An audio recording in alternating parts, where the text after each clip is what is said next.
Hello ladies and gentlemen, and welcome to Mr. Sasato's YouTube videos. Today we're going to be talking about molar mass and gram to mole and mole to gram calculations. So make sure that you're following along your note packets and that if you have any questions, you ask me tomorrow. Okay, so molar mass.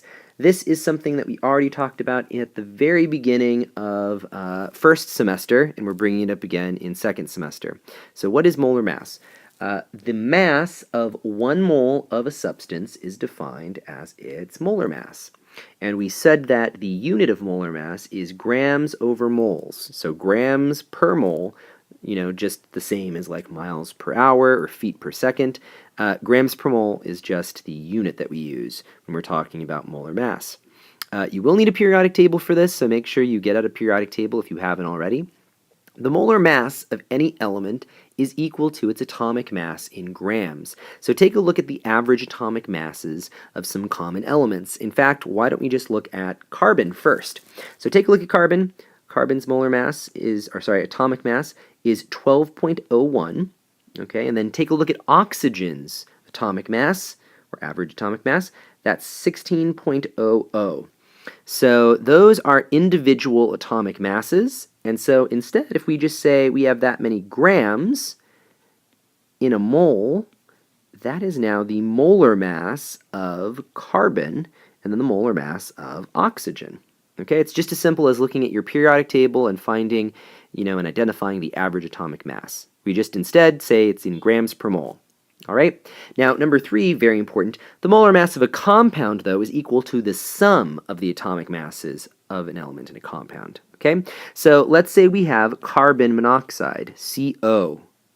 That means that if I add these two numbers together, I now have the molar mass of carbon monoxide. So what do I get? All right, so let's add that up. I get 28.01 grams per mole, and that is the molar mass of carbon monoxide. And I can do that with any compound. I can take the individual atomic masses and add them together, and that gives me the molar mass of the compound. Now let's use that knowledge to find some molar masses of very common molecules and formula units. All right, so right here I have disulfur heptoxide, and I want you to find what the molar mass of that substance would be by looking at your periodic table and adding them together. All right, so I have 2 sulfurs, 7 oxygens. What does that end up being? When you're done, it should be 176.1 grams per mole. Now realize, depending on your periodic table that you're using, you may get a slightly different answer. Okay, you might get a slightly different answer. So if you don't get exactly 176.1, that's not the end of the world. But I did use the unit grams per mole because that is our unit for molar mass. Next up, copper 1 nitrate. So copper 1 nitrate, CuNO3. I have 1 copper, I have 1 nitrogen, I have 3 oxygens. So add that together and see what you get. Okay, so you should get 125.6 grams per mole. Again, if you didn't get exactly that, that's okay, because depending on what periodic table you use, the average atomic masses are going to be just a little bit different depending on how many significant figures your periodic table has. All right, now let's move on to aluminum hydroxide. So we have aluminum hydroxide, AlOH3.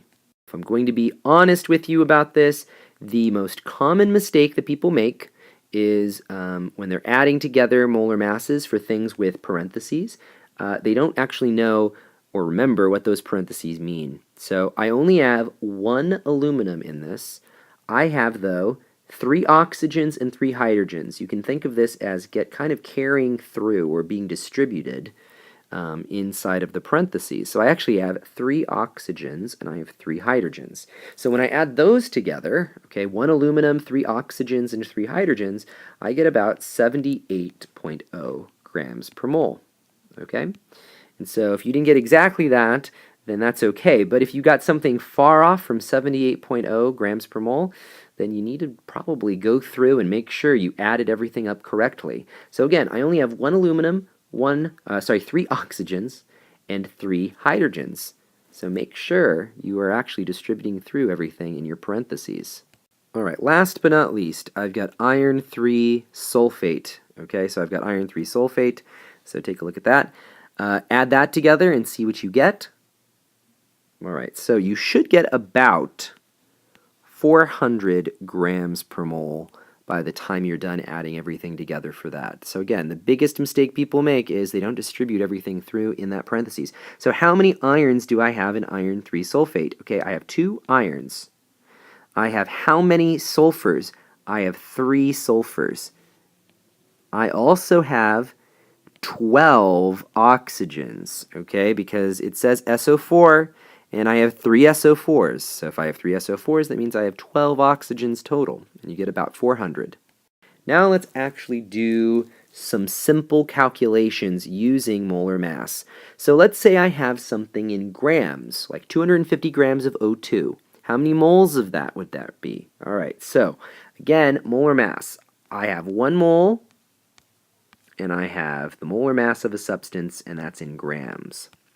So this is a possible conversion factor, all right, the molar mass in grams.